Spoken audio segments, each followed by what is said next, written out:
Bring her back. The girl on the table was cold. Not the kind of cold you get from winter air, but a deep, quiet cold that did not belong to someone who should be breathing. Candles flickered around her, their small flames shaking as if they were afraid. The basement smelled like dirt, old flowers, and something sharp and bitter that burned the nose. Please, Daniel whispered. Please come back. He stood over the body of his daughter, Lily, his hands shaking so badly he had to press them together to keep them still. She was 8 years old. Her brown hair was brushed neatly, just like her mother used to do before school. Her favorite yellow sweater was pulled over her arms. Daniel had dressed her himself, crying the whole time. The book lay open on the floor. The pages were stained and cracked, filled with symbols that didn't belong to any language Daniel knew. He didn't understand most of the words, but he understood the promise written again and again between the lines. Bring her back. Daniel spoke the final words out loud, his voice breaking as the last candle burned lower. The room went silent. For one long moment, nothing happened. Then Lily's fingers twitched. Daniel froze. His heart slammed so hard he thought it might tear him apart. Lily? He whispered. Her chest did not rise. Her eyes stayed closed. But her fingers moved again, slowly curling against the table like they were waking from sleep. A sound came from her mouth. It wasn't a word. It was a breath. The candles all went out at once. Darkness filled the basement, thick and heavy. Daniel screamed her name and lunged forward, knocking over the table. When the lights flickered back on, Lily was sitting up.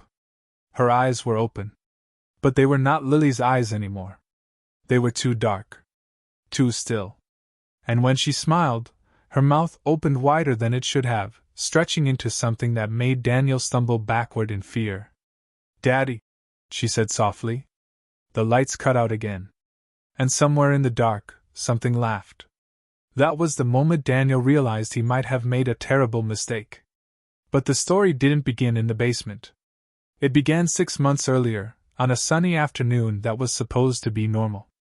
Lily had been riding her bike at the end of the street, laughing as Daniel watched from the porch. A car turned the corner too fast. There was a scream, a loud sound like breaking metal, and then silence. Doctors tried everything. Daniel sat in the hospital room for hours, holding Lily's hand, begging her to wake up. Machines beeped. Nurses spoke gently. When the doctor finally shook his head, Daniel felt something inside him break and fall away. The funeral was small. Daniel barely remembered it. People hugged him. People cried. Someone said, "She's in a better place." Daniel hated those words. At night, the house felt wrong. Lily's room stayed exactly the same. Her toys waited. Her shoes sat by the door. Daniel stopped sleeping. He searched online for stories like his. Parents who lost children, people who couldn't let go. That's when he found the forums. Hidden pages. Locked groups. Stories that sounded crazy at first. People talking about ancient rituals, secret books, illegal preservation methods. Most were nonsense. Some were lies. But a few felt different. One man wrote about bringing his wife back for 3 minutes. Another talked about hearing his son's voice after burial. Daniel read everything. He stopped eating. He spent his savings. The book arrived wrapped in black cloth with no return address. Daniel told himself he wasn't hurting anyone. He told himself love couldn't be wrong. He followed every step carefully. Candles. Words. Blood drawn from his own hand, never Lily's. He only wanted one thing. To see her again. Back in the basement, the lights flickered on once more. Lily sat on the floor now, her head tilted at an angle that made Daniel's stomach twist. She stood slowly, too smoothly, like her joints didn't need to work the way they used to. "You kept me waiting," she said. Daniel backed toward the stairs, tears streaming down his face. "You're not her," he whispered. "You're not Lily." She laughed again. It sounded wrong, too deep, too old. "She let me in," the thing wearing Lily's face said. "You opened the door." The basement door slammed shut. Above them, the house creaked like it was settling into something new. And upstairs, Daniel heard a second set of footsteps, small, light, and familiar, moving across the floor. Daniel stood frozen at the bottom of the stairs. The footsteps upstairs moved again, slow, careful, exactly the way Lily used to walk when she tried not to wake him at night. Each step pressed into his chest like a weight. "That's not possible," he whispered. Behind him, the thing wearing Lily's face smiled wider.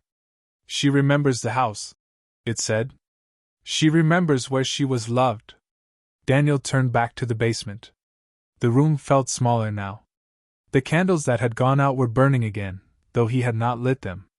The book lay open, its pages flipping by themselves, stopping on a page covered in the same words, written over and over, darker than before. "Bring her back." Upstairs, a door creaked open. Daniel's heart shattered at the sound. "Lily?" he called, his voice breaking. "Daddy?" came the answer. It was perfect. Too perfect. Tears filled Daniel's eyes as he stumbled up the stairs, every part of him screaming to run and stay at the same time. At the top, the hallway was dim, lit only by the night light Lily had always been afraid to turn off. Her bedroom door was open. A small figure stood inside. Lily stood by her bed, wearing her pajamas, her hair messy the way it used to be in the mornings. She looked scared. Confused. Alive. Daniel dropped to his knees. "Oh my God!" he sobbed. "I'm so sorry. I'm so sorry I let you go."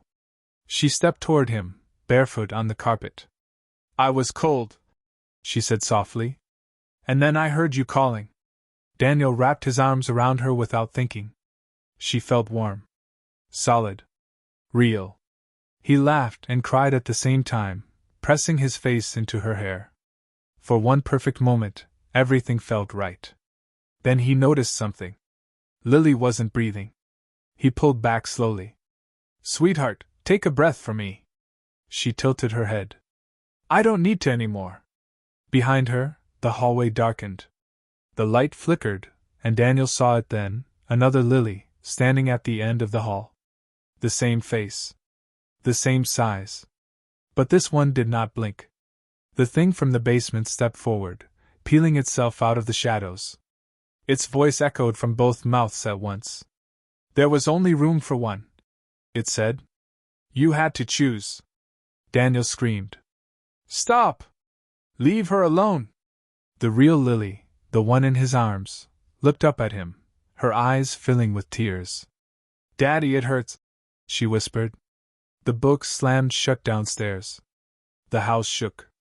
Daniel understood then what the ritual had truly asked for. Not a body. A place. The thing had not brought Lily back. It had come to replace her. "I take it back," Daniel cried. "Please! Take me instead." The thing smiled. "You already gave yourself?" The Lily in his arms began to fade, her body growing lighter, thinner, like smoke slipping through his fingers. She reached up, touching his cheek. "I love you," she said. And then she was gone. The hallway was empty. The house went quiet. Daniel lay on the floor until morning, his mind broken, his heart hollowed out. When the sun rose, the house looked normal again. The basement was clean. The candles were gone. The book was gone. Only Lily's room remained exactly the same. Days passed. People checked on Daniel. He smiled. He said he was healing. He said he had found peace. At night he locked every door. But every night, at exactly 3:17 a.m., he heard it. A soft knock. 3 slow taps. "Daddy," a voice whispered from the other side of the door. "Let me in." Daniel never answered. Weeks later, neighbors called the police after noticing a smell. They found Daniel sitting in Lily's room, calm and smiling, holding a small hand that wasn't there. The house was empty. No signs of struggle. No trace of a child. But written in black marker on the bedroom wall, over and over, were the same words. "Bring her back." As the officers left, one of them paused. From the dark hallway, a little girl watched them go, her eyes too dark, her smile too wide. And somewhere deep inside the house, something that had been invited and finally felt at home. The end.